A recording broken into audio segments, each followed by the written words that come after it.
ang natural para sa bawat pamilya Pilipino. Maging malusog, mapagmalasakit, buhay na masigla. Ayan, magandang araw sa ating mga manonood, sa ating mga viewers ng Alagang Natural, ang programang nagbibigay impormasyon at gabay para sa mas mabuting kalusugan at kalikasan. Ulitin ko, ako si Doc Anton Roque lang, inyong mga kasama para sa ating programa ng araw na to. Ang topic kasi natin ito is yung buo ang plano, buo ang pamilya, alagang ina, alagang bata, alagang natural. Ayan, no, ang Family Planning and Breastfeeding Awareness Month special episode natin sa araw na yan. So, ulitin ko, ngayong buwan kasi pinagdiriwang natin ang dalawang napakahalagang selebrasyon ng kalusugan. Ang unang-una is yung Family Planning Month, ibig sabihin para sa iyong pamilya, at Breastfeeding Awareness Month para makatulong sa ating mga nanay at mga babies. Ayan.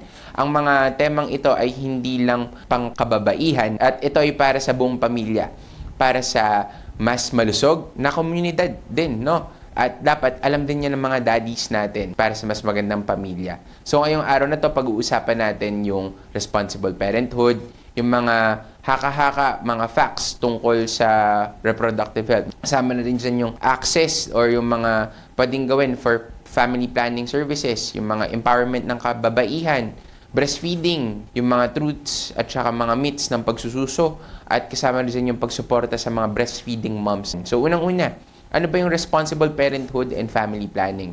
So, ang responsibilidad ng pagiging magulang ay ang pagkaroon ng tamang kaalaman, no? At desisyon kung kailan at ilang anak ang kayang buhayin, palakihin at mahalin. Kasama dyan lahat yan. Kailangan i-consider natin yan. Hindi ito tungkol sa pagbabawas ng populasyon, pero ito'y tungkol sa kalidad ng buhay na pwedeng ibigay, lalo na sa mga bata. So, ang family planning ay kasama na dito yung ligtas na pagbubuntis, no, para maiwasan yung mga komplikasyon sa ina at saka sa sanggol, at lalong-lalo na makapag-ipon at makapagplano para sa mas magandang kinabukasan ng buong pamilya, hindi lang naman para sa bata at para sa mga magulang, pang buong pamilya po. So sa mga health centers, marami po dyan mga serbisyo na ino-offer or binibigay ng libre po, no.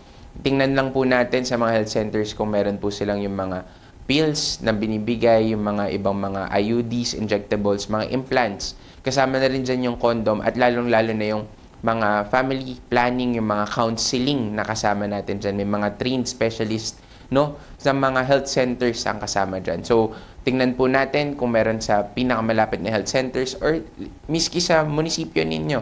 Alam ko is meron nag-o-offer ng mga health services, no, para sa good family planning method. So, susunod natin is reproductive health, myths versus facts. So, unang-una dyan is marami kasing maling akala na umiikot sa reproductive health.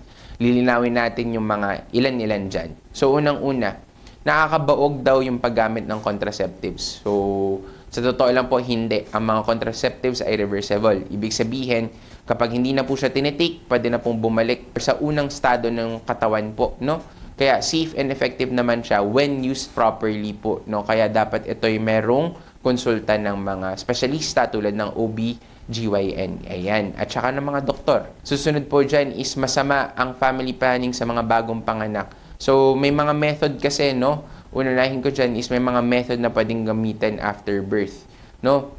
At yan is mas mapapalawak ng mga specialist natin. Lalo-lalo na sa mga ibang bagay. Pero para sa mga lalaki, is pwede kayong gumamit ng condom use. Ayan. So, yun yung isang bagay na hindi nakakasira, no, sa mga bagong panganak or hindi nakakasira sa overall health ng mga bagong nanganak. Ayan. So, isa pang myth, ang lalaki lang ang dapat magdesisyon. Nako, maling-mali po yan, no. Sabi nga natin sa isang pamilya, ito yung ang desisyon na mag-partner, mag-asawa o yung magkasama, 'di ba? So, dapat talaga is meron talagang desisyon ng dalawa. Partnership yon, hindi yon one-sided. Kaya dapat pinag-uusapan, lalo na yung mga big decisions, lalo na para sa pamilya. Susunod natin dito is yung breastfeeding awareness, mga benefits. So, ngayong breastfeeding month, gusto ko sanang pag-usapan ano ba yung mga benefits, no, na pwede kay baby at saka pwede kay mommy na binibigay ba ng breastfeeding para mas maganda yung pagbe-breastfeeding. Kasi ang gatas ng ina, sa totoo lang po, ang pinakauna, pinakaligtas at pinakakompletong pagkain ng isang sanggol, lalo na yung mga critical developmental stages niya, lalo na yung first 1 year of life nila, 'di ba? So ano ba yung mga benefits ni kay baby diyan? Unang-una, laki ng labanan sa infection, yung protection na nabibigay niya sa katawan dahil yung gatas ng nanay is packed with vitamins and minerals, no, na nakakatulong sa overall health ng sanggol. Sunod dyan is yung bawas sa panganib ng mga allergies at obesity. Bakit? Dahil nga, yung natural na gatas ng nanay, wala siyang mga ibang additives. So, maganda yung nabibigay na tulong sa katawan, lalo na yung tamang caloric intake na umiikot. Pero dapat, tama yung breastfeeding na nabibigay para kay baby. Ang susunod natin dyan is yung mas matibay ang resistensya ni baby. Dahil nga, dun sa mga added protection or added layer of protection na nabibigay ng gatas ni mommy. Ngayon, kay mommy naman. So, susunod dyan is mas mabilis ang pagbabalik ng matres sa dati. No? So, meron kasing hormones na umiikot sa katawan na nakakatulong sa pagbabalik nung dating estado ng katawan. Susunod dyan is nakakatulong din yung pagbawas ng timbang. Part din kasi yan ng metabolism, no, ng nanay. Ang next natin dyan is mas kaunti din yung risk sa breast at saka ovarian cancer. Lalo na yung mas madalas na pagbibigay din ng breastfeeding. Pero sa totoo lang po, kailangan malusog ang katawan ni mommy. No? Kaya ang sinasabi nga natin dyan is tuloy-tuloy at yung sustansya at saka yung pahinga na binibigay, lalo na dun sa mga breastfeeding moms. And baka siguro yung mga daddy dyan, yung mga dad dyan, ano bang benefit natin dyan, di ba? Ano mga benefit ng mga tatay, ng mga lalaki dyan? Ang benefit nyo dyan is malusog at masaya ang iyong buong pamilya. So, next natin is common myths, no? About breastfeeding, sasagutin natin dyan. So, ang unang-unang myth natin dito, hindi ako nagka-breast milk agad. Nako, wala na daw siyang gatas. So, normal na kaunti lang kasi yung gatas na lumalabas, pero sa totoo lang po, habang tumatagal, tuloy-tuloy na po yung paglabas po ng gatas, no, habang nagpapadede o habang nagpapa-breastfeed. Kailangan po kasi yan para mas tumaas din yung supply na binibigay ng katawan. Pero sabi nga din po natin kung yung nutrition or yung overall health ng nanay sa simula pa lang is hindi ganun kaganda, kailangan po talaga inaakyat natin yung sustansya ng katawan din na yun para magkaroon or magbigay po, no, nung gatas para kay baby, para sa breastfeeding. Ayan. Next myth, maliit ang dibdib ko kaya kaunti ang gatas. Nako po, hindi po yan true, no? Walang kinalaman po ang laki ng dibdib sa dami ng gatas na ibibigay. Sabi nga natin, it's all in the nutrition, it's all in the yung parang supply and demand na binibigay din sa katawan. At meron din po kasi mga tamang technique. Pero hindi din naman po masasabi na lahat po is nakakapagbigay kagad ng gatas. Kaya dapat po, if kung medyo matagal na or hirap talaga na at wala pong lumalabas, magpakonsulta po kagad sa mga espesyalista at doktor para po makita ano po ba talaga yung problem nun, no? Ang susunod nating myth is bawal magpadede pag may sipon o lagnat. Sa totoo lang po, pwede pong magbigay po talaga ng breast milk, lalo na po sa mga panahon na yan. At mas lalong nagkakaroon ng antibodies yung gatas para protektahan yung baby, no? So, kaya dapat tuloy-tuloy lang din yung breastfeeding sa mga bata. Ang susunod natin is paano ba natin matutulungan or masusuportahan yung mga breastfeeding moms, lalo-lalo na kung sila yung nagtatrabaho, lalo na kung meron tayong kasama sa workplace natin, no? So, parati nating tandaan, ang suporta ay susi para magtagumpay, no, ang isang ina para sa pagpapasuso. So, sa bahay kasi pwede nating tulungan yung mga nanay, yung mga mommies natin, no, sa mga gawaing bahay para magkaroon din sila ng oras magpahinga at mag-concentrate para dun sa breastfeeding. Sa komunidad naman is magtayo tayo ng mga breastfeeding stations na komportable kahit papaano at aaliwalas, no, yung lugar. At saka sa trabaho, besides dun sa breastfeeding station, no, kailangan meron tayong mga policies or mga batas na nagbibigay ng lactation break, no, at mga breastfeeding room sa loob ng opisina para dun sa mga anak or sa mga nanay, no, para hindi din sila nangangamba kung merong kakainin yung anak nila at gusto din naman nilang ituloy yung kanilang trabaho.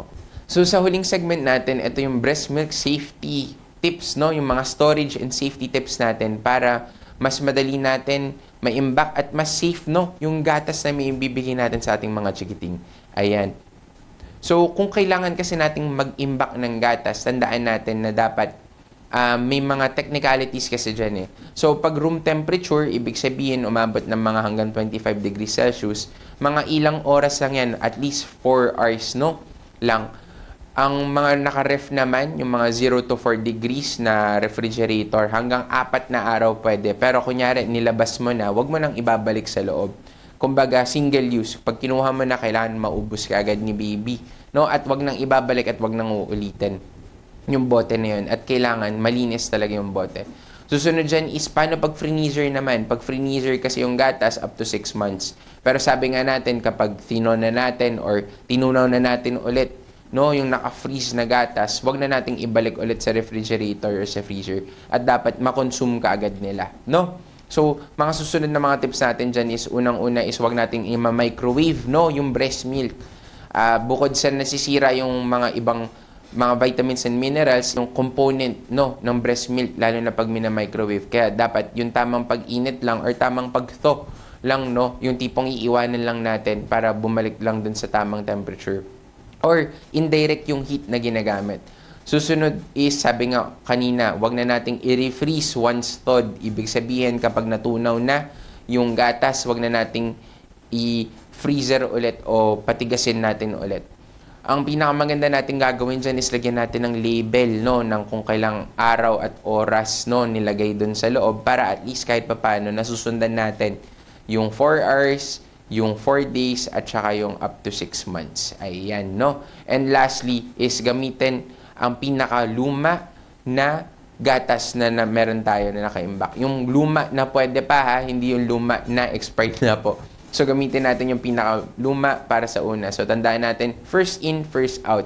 Ibig sabihin, ang una nating nilagay sa loob ng freezer, yun din ang una nating tatanggalin po sa loob ng freezer or ng ref. Ayan. Ulitin ko po, ito ang Alagang Natural at sa susunod na segment po natin is yung mga question and answer, no? Yung para po sa mga reproductive health at saka sa breastfeeding. Ulitin ko po, ako si Doc Anton Roquel, ang inyong nakakasama sa ating programang nagbibigay impormasyon at gabay para sa kalusugan at kalikasan. Maraming salamat. Flavon Pro, ang bisa ng 600mg caplet at Yerba Buena, Moringa, Lagundi at Vitamin C na mga go food for morning flexibility and whole day mobility. Kaya walang aray sa palaging pagkilos. Flavon Pro. Flavon Pro. Alam mo ba na ang flavonoids ay mabisang sangkap ng mga green leafy vegetables at kasama sa mga medicinal plants? Ito ay naglalaman ng mga benepisyo na tumutulong alagaan ang ating atay, puso at isip at nakatutulong din sa pagbawas sa mga pananakit ng katawan. Pinag-aralan ng maraming universidad at mga siyentipiko. Kaya narito ang Flavon Pro. Flavon Pro. Ang Flavon Pro ay may mga sangkap ng Yerba Buena, Moringa, Lagundi at 110% Reni ng Vitamin C. Ang Flavon Pro ay gawa sa mga all-natural medicinal plants at 100% gawang Pinoy. Kaya palaging tandaan, Flavon Pro. Yes, Flavon Pro. Flavon Pro, kasama ang tamang diet at exercise. Ang partner mo sa pang-araw-araw na kilos at madaling paggalaw sa umaga, tanghali at gabi. Ang Flavon Pro ay mabibili sa mga suking botika, Lazada at Shopee o kaya'y tumawag sa aming hotline 0919-000-1738. Flavon Pro. Flavon Pro. Flavon Pro. Mahalagang paalala, ang Flavon Pro ay hindi gamot at hindi dapat gamiting panggamot sa anumang uri ng sakit. Ayan, magandang araw ulit sa ating mga viewers, no? Tayo nagbabalik sa ating next segment ng reproductive health and breastfeeding. Ito na yung mga most common questions o yung mga question and answer portion natin sa programang ito. Sa programang Alagang Natural, ang programang nagbibigay gabay at impormasyon para sa mas mabuting kalusugan at kalikasan. Ayan. So tuloy na po natin ang ating topic, no, ng reproductive health at breastfeeding. So ang unang question dito is, pwede ba yung sabay na breastfeeding at family planning? So sa totoo lang po, oo, no? May mga family planning methods na ligtas kahit sa pagbe-breastfeeding. Yung mga injectables, implants at saka yung mga ibang IUD or intrauterine devices. Pero para mas makasigurado at hindi po tayo nanguhula-hula, dapat po magpakonsulta tayo sa mga espesyalista, no? Lalo na sa mga OB at saka sa mga OBGYN natin. Ayan. So, ang next question natin dito ngayon is, may edad ba dapat sa paggamit ng family planning? So, sa totoo lang, meron niyang saktong edad, no? Dapat kasi at the reproductive age, no? Yun ang pinakatinitingnan natin. Reproductive age at may informed choice, no? Sa family planning. Pwede nang pumili ng tamang method. And uulitin ko po, ito po kasi talagang dapat kinukonsulta sa mga espesyalista tulad ng mga OB-GYN natin. Ayan. So, susunod natin is, totoo bang mas healthy ang baby kung formula milk? Nako, hindi po. Hindi po totoo mas healthy. Hindi po kasiguraduhan o hindi po kasi ibig sabihin na kapag nakita natin si baby, yung tipong parang donut-donut yung itsura nila. Ayan. Hindi po kasi yun yung basis o yung standard, no? Ng malusog na bata. Ang malusog na bata is yung hindi masakiting bata. And sa totoo lang po, hindi sila magiging masakitin kung breast milk po ang ating binibigay. Dahil ang breast milk po ang gold standard. Ibig sabihin yung pinakamagandang pwede nating ibigay sa mga baby or sa mga chikiting natin. Ayan. So, ang formula milk ay alternative lamang, no? Kapag hindi talaga pwede magpadede or hindi available talaga yung breast milk. So, alternative lang po siya. Ayan. Next question. Pwede po ba magpadede kung nagtatrabaho ang nanay? Yes, pwede po. Pwede mag-express ng gatas at itago natin or imbak natin. Sabi nga natin kanina is meron tayong mga ways kung paano natin sinostore, no? Ulitin ko po, kapag room temperature around 25 degrees Celsius, mga within 4 hours po dapat nakukonsumo o nauubos na kaagad yung gatas. Kapag niref naman po natin, dapat yung ref is around 0 to 4 degrees Celsius. Up to 4 days po pwedeng tumagal yung gatas. Pero sabi nga natin, kapag nilabas nyo na po yung gatas, wag nyo na pong ibalik sa loob at dapat nakonsumo na po kaagad. At kapag freezer naman natin yung gatas, pwede po itong tumagal up to 6 months. Pero once thawed or once na natunaw na po, no, yung gatas, wag na po nating i-freezer ulit, wag na nating patigasin ulit dahil baka po ito'y mas makasama pa po sa ating mga sanggol at saka sa mga chikiting. Ayan, no? So, susunod natin is, paano kung hindi sang-ayon ang mister sa family planning? Nako, ito medyo mahirap, pero sa totoo lang po, sabi nga natin kanina, family planning is a partnership. So, talagang mas mainam na may bukas na pag-uusap or open, no, yung conversation na to. Pumunta lang lalo sa mga health centers para sa mga counseling or if kung gusto ninyo, sa mga counselors talaga. Dapat kasi is magkaintindihan at magkaroon ng respeto sa parehong desisyon ng mag-asawa, no, at ng mag-partner. Ayan. So, kailangan talaga yon. Next natin dyan is, gaano kadalas dapat padedehin ng baby? Okay. So, maraming nagsasabi kada umiyak daw si baby or kada kailangan, 'di ba? Pero ang usual na fina-follow nila dyan is mga every 2 to 3 hours. And uulitin ko po, on demand. Ibig sabihin, kapag kailangan po ni baby na uminom or tipong napapansin nyo pong irritable na at gutom na po ang bata, wag po natin silang gutumin, magpadede na po tayo kagad sa kanila, no? Mas madalas sa unang buwan na ganito po yung nangyayari, lalo na po kapag on demand po talaga si baby na umiyak. Ayan. So, meron po bang masamang epekto ang contraceptive sa kalusugan? Okay. So, depende yung side effects, no, sa tao. Pero generally safe itong method na to ng contraceptives. Pero sabi nga natin, kung gusto nyo po talaga mag-take ng mga contraceptives, tayo kumonsulta sa mga OBGYN or do your proper diligent researches. Pero as much as possible, magpatingin tayo sa specialista bago tayo gumamit nito. Ayan. Dapat talaga merong gabay ng mga health workers, no? Yan.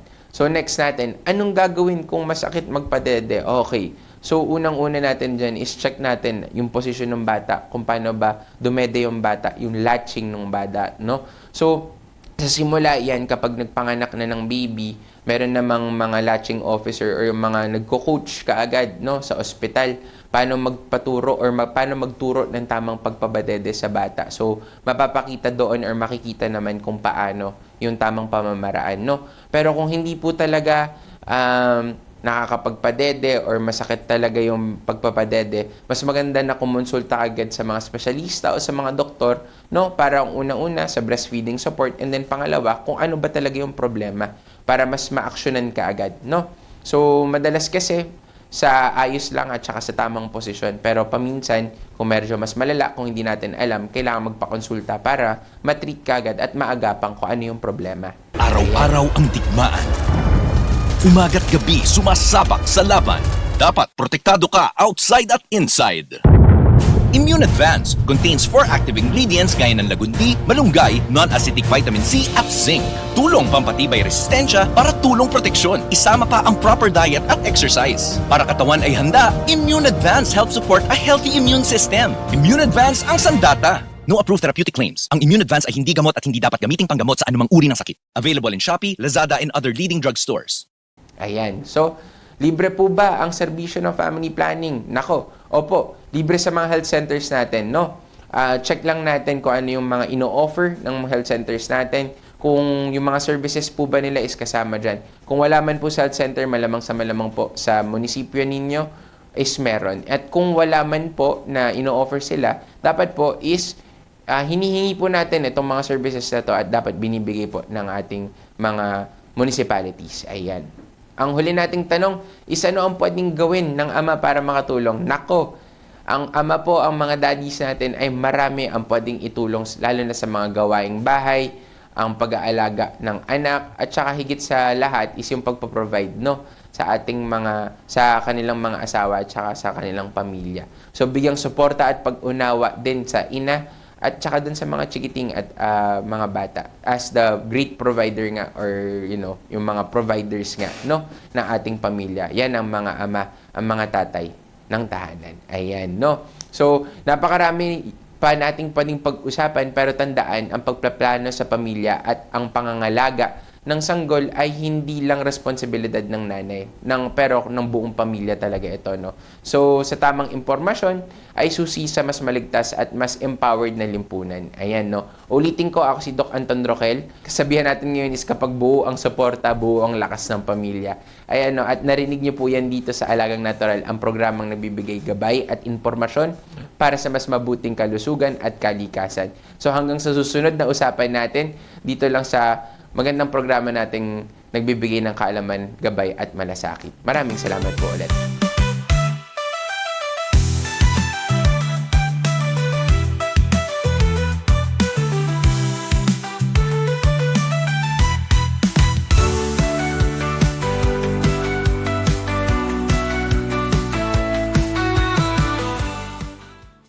Mga katagumpay sa usapin ng kalusugan at pangangalaga sa sarili, mahalaga nating maunawaan na ang bawat isa sa atin ay nilikha ng may kakaibang gampanin.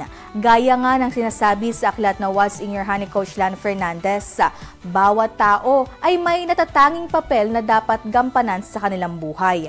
At totoo ito maging sa ating kalusugan. May kanya-kanyang pangangailangan ng ating katawan at may kanya-kanya ding pangangailangan o paraan din tayo para magpalakas.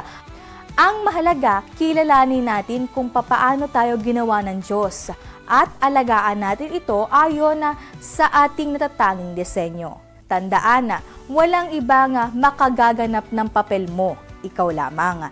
Kaya maging responsable ka sa iyong kalusugan at pamumuhay upang gampanan mo ng buo ang tungkuling iniatas sa iyo ng Diyos. Curious ka ba sa mga ibinahagi ko? Don't miss the book What's in Your Hand by Miss Lan Fernandez. Isang practical at empowering na guide para ma-discover at magamit mo ang gifts mo sa life purpose mo. Kung gusto mo magkaroon ng copy, madali lang. E-message ang Tagumpay It's All Good sa Facebook page para maka-order. Invest in your purpose. This book might just be the push you've been waiting for. Kasama ka sa bawat hakbang, alamin mo anong nasa iyong palad. Ang kalusugan ng pamilya nagsisimula sa tamang kaalaman. Sa family planning, natututo tayong magplano para masiguro ang sapat na oras, pagmamahal at suporta sa bawat anak. At sa breastfeeding, ibinibigay ng ina ang pinakamabisang nutrisyon at proteksyon na hindi matutumbasan ng kahit anong gatas. Kapag buo ang plano, buo ang pag-aaruga, at kapag buo ang alaga, buo ang pamilya. Yan ang ay dapat.